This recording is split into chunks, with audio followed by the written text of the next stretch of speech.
اور دوسرا یہ کہ ان کا عقیدہ ہے کہ اللہ تعالیٰ نے جبرائیل کو علی کے پاس بھیجا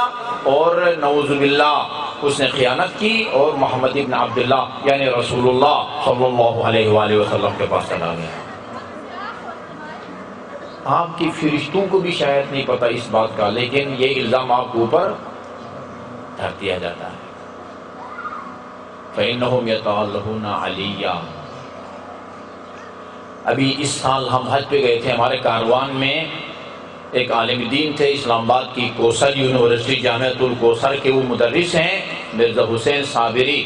مجھے غلط فہمی کی وجہ سے آج کی مجلس کا میں نے وعدہ کر لیا، ورنہ جمعہ کو میں مجالس کے لیے نہیں جاتا، اسی مولانا صاحب کو اپنی جگہ جمعہ کے لیے میں مقرر کر کے آیا ہوں۔ کاروان میں ہمارے ساتھ تھے، وہ بڑی سبق آموز بات ہے، اس کو بھی آپ نوٹ کر لیں۔ ہمارے پاس کچھ کتابیں تھیں ایک بہت بڑے شاپر میں، کچھ حج کے بارے میں تھی، کچھ مذہبی حی علی خیر العمل کے بارے میں، الصلاۃ خیر من النوم کے بارے میں، تراویح کے بارے میں، یا خاک شفا پر جو ہم لوگ وہ سجدہ کرتے ہیں اس کے بارے میں، یہ اس طرح کے کچھ مسائل تھے۔ جب ہم مسجد النبی کے گیٹ نمبر 37 جس کو باب مکہ کہا جاتا ہے، انگلش میں بھی لکھا ہوا مکہ گیٹ، جب نکل جانے لگے تو جو گیٹ پہ کھڑے تھے انہوں نے تلاشی لی، اور جب دیکھا کہ مولانا صاحب کی کتابوں میں شاپر میں یہ کتابیں ہیں، انہوں نے ان کو روک لیا اور اوپر دوسری منزل میں لے گئے، کتابوں کو دیکھا، پرچہ کٹ گیا، FIR کاٹ دی انہوں نے، اور کہا کہ کل صبح 8:30 بجے آپ کی عدالت میں پیشی ہوگی، ہو سکتا ہے وہاں سے آپ کو حج سے پہلے ہی نکال دیں، سعودیہ سے آپ حج بھی نہ کر سکیں۔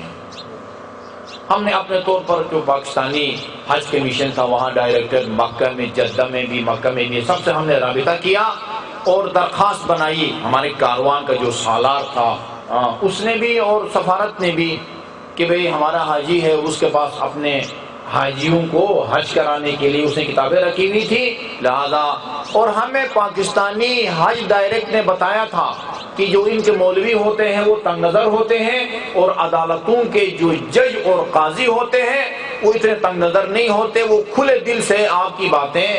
سنیں گے، آپ نے گھبرانا نہیں ہے۔ ان کو بتانا ہے کہ میں اپنے کاروان میں، شیعہ کاروان میں عالم دین ہوں، اور مجھے حق پہنچتا ہے کہ میں اپنے فقہ کے پیروکاروں کو اپنے حج کے مسائل بتاؤں۔ اگر آپ مجھے حق نہیں دیتے تو مجھے پاکستان سے ویزا دے کے یہاں نہیں بلانا چاہیے تھا۔ جب بلا لیا ہے تو آپ میرا یہ حق مجھ سے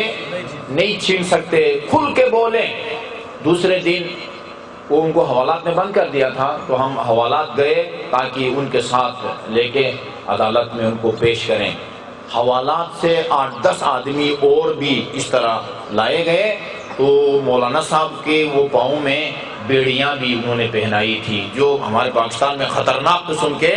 وہ قاتلوں کو اور قیدیوں کو پہنائی جاتی ہیں کہ کہیں بھاگ نہ جائے۔ خیر بڑی مشکل سے مولانا صاحب گاڑی میں سوار ہوئے، عدالت میں ان کی پیشی ہوئی۔ الحمدللہ انہوں نے عدالت میں وہ دلائل دیے، امیر المومنین علیہ الصلوۃ والسلام کی حقانیت کے دلائل دیے، وہ ساری وہ روایات اور احادیث جو رسول مقبول نے امیر المومنین کے بارے میں کہی تھی، علی مع الحق والحق مع علی، علی مع القرآن والقرآن مع علی، کہا کہ چونکہ ہمارے نزدیک امت میں رسول کے بعد باقی صحابہ کرام میں ہم علی کو افضل سمجھتے ہیں، لہذا خلافت کا حقدار بھی ہم انہی کو سمجھتے ہیں۔ دلائل دیے انہوں نے، اور مدینے کے قاضی نے باعزت مولانا صاحب کو بری کر دیا، اور وہی عدالت میں چائے منگوائی، وہی بیڑیاں اتروائی، اور جب ان کو لا رہے تھے عدالت تو پولیس کی گاڑی میں پیچھے وہ جس میں جالی ہوتی ہے بٹھایا ہوا تھا،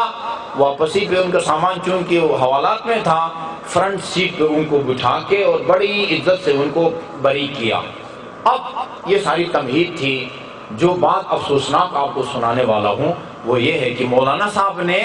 اپنے دلائل دینے کے بعد اور اپنی رہائی کے احکامات سننے کے بعد اس جج سے کہا کہ اب آپ بتائیں کہ آپ کے نزدیک شیعہ مسلمان ہے یا نہیں ہے۔ اس کا جواب سنیے، اور جتنا افسوس کر سکتے ہیں کریں۔ کہا کہ شیعوں میں سے جو علی کو خدا مانتا ہے اس کو میں مسلمان نہیں مانتا، مولانا صاحب نے کہا ہم بھی اس کو خدا نہیں مسلمان نہیں مانتے جو علی کو خدا سمجھتا ہے۔ علی امام ہے، خدا خدا ہے، اللہ خدا ہے۔ جی ہم اپنے مرحوم کو بھی قبر میں سپرد خاک کرنے کے بعد ایک آدمی اترتا ہے، یوں قینچی کی صورت میں اس کے شانوں کو پکڑ کے ہلاتا ہے، اور عالم دین قبر کے اوپر کھڑے ہو کے اپنے بنیادی عقائد اس کو بتاتا ہے، سکھاتا ہے۔ جی کیا کہتا ہے؟ یہ مولانا صاحب بیٹھے ہیں، اسمع، مرحوم جس کو قبر میں لٹا دیا ہے اس کو کہا جاتا ہے اسمع، سن،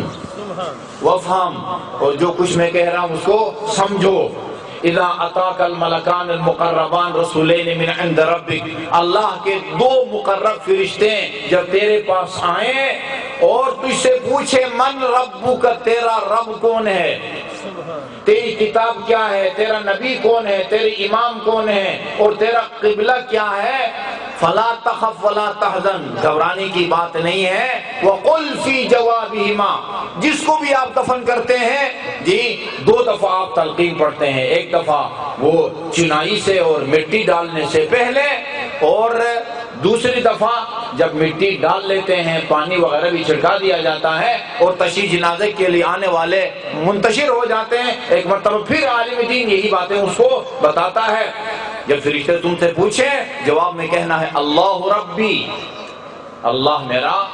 رب ہے، قرآن میری کتاب ہے، کعبہ میرا قبلہ ہے، محمد مصطفیٰ صلی اللہ علیہ وآلہ وسلم میرا نبی ہے، اور پھر ہم علی علیہ السلام سے لے کر امام زمان تک ایک ایک امام کا نام اور ولدیت اس کو سکھاتے ہیں، پڑھاتے ہیں، اور کہتے ہیں ہؤلاء ائمتی، یہ ہیں میرے امام،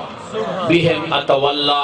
میرے دل میں ان کی ولا اور محبت ہے، ومن اعدائہم اتبرؤ، اور جو ان کا دشمن ہے اس سے میرا کوئی تعلق نہیں ہے، نہ دنیا میں اور نہ آخرت میں۔ یہی بات اس کو پڑھاتے ہیں نا۔ جنگ بدر میں کچھ مقتولین کو ایک اجتماعی قبر میں ڈال دیا گیا تھا، یہ عتبہ وغیرہ، رسول خدا ان کے قریب سے گزرے اور ان سے ان لاشوں سے مخاطب ہو کے فرمایا اللہ نے مجھ سے جو وعدہ کیا تھا وہ اس نے سچ کر دکھایا ہے، تم بتاؤ، لاشوں سے پوچھ رہے ہیں تم بتاؤ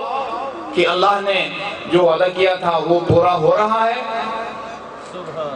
بزرگوں میں سے بعض صحابہ کرام نے پوچھا یا رسول اللہ یہ آپ مٹی پتھر اور دیوار سے باتیں کر رہے ہیں، یہ لاشیں آپ کی باتیں سن رہی ہیں، آپ کی باتیں سمجھ رہی ہیں کہ آپ ان سے پوچھ رہے ہیں؟ کہا کہ تم ان سے زیادہ نہیں سمجھ رہے۔ اس کا مطلب یہ تھا کہ جس طرح تم میری باتوں کو سنتے ہو اور سمجھتے ہو، یہ مقتولین بھی اسی طرح صفین میں بھی وہ کچھ مقتولین کو امیر المومنین نے اٹھا کے بٹھایا، لوگوں سے کہا ان کو پکڑ کے بٹھاؤ، میں نے ان سے کچھ دریافت کرنا ہے، پکڑ کے بٹھایا۔ یہاں بھی وہی سوال جو بدر میں رسول اللہ نے فرمایا تھا، امیر المومنین نے صفین کے مقتولوں سے پوچھا کہ خدا نے مجھ سے جو وعدہ کیا تھا وہ تو پورا ہو گیا ہے، تم بتاؤ تم سے جو وعدہ ہوا تھا وہ پورا ہوا ہے یا نہیں ہوا؟ یہاں بھی کچھ لوگوں نے کہا یا امیر المومنین یہ تو لاشیں ہیں، ان میں اور در دیوار اور پتھر اور درخت میں کیا فرق ہے، اب ان سے باتیں کرتے ہیں؟ جواب میں فرمایا جس طرح بدر کے مقتولین رسول اللہ کا کلام سمجھتے تھے، یہ بھی میری گفتگو کو سن رہے ہیں۔ یہ جو تلقین آپ پڑھتے ہیں یہ کوئی ڈرامہ نہیں رچا رہے ہوتے، ہمارے عقیدے کے مطابق وہ مرحوم جس کو آپ نے لٹایا ہوا ہے اس کی روح آس پاس میں ہوتی ہے اور اس کی روح آپ کی گفتگو کو سن رہی ہوتی ہے۔ یہ عجیب امتحان ہے، عجیب ٹیسٹ ہے کہ مرنے سے پہلے وہ سوالات بھی آؤٹ اور جواب بھی آؤٹ، ایسا ہے نا؟ سوالات کیا ہوں گے؟ یہ سوال ہوں گے، ان کا جواب کیا ہے بھائی؟ یہ ان کے جواب ہے۔ ایسا بھی دنیا میں آپ نے کوئی ٹیسٹ امتحان دیکھا ہے، انٹرویو جس میں پہلے سے امیدوار کو سوالات کی بھی لسٹ بھی دے دی گئی ہو اور جوابات بھی اس کو دے دیے گئے، یہ سوالات آئیں گے اور تم نے یہ جواب دینا ہے، یہ تو نقل ہے، سراسر نقل ہے جی۔ آپ کا کیا خیال ہے کہ جو آدمی یہ باتیں رٹ لے گا اس دنیا میں، اللہ میرا رب ہے، رسول اللہ میرا نبی ہے، قرآن میری کتاب ہے، کعبہ میرا قبلہ ہے، اور علی علیہ السلام سے لے کر امام زمان تک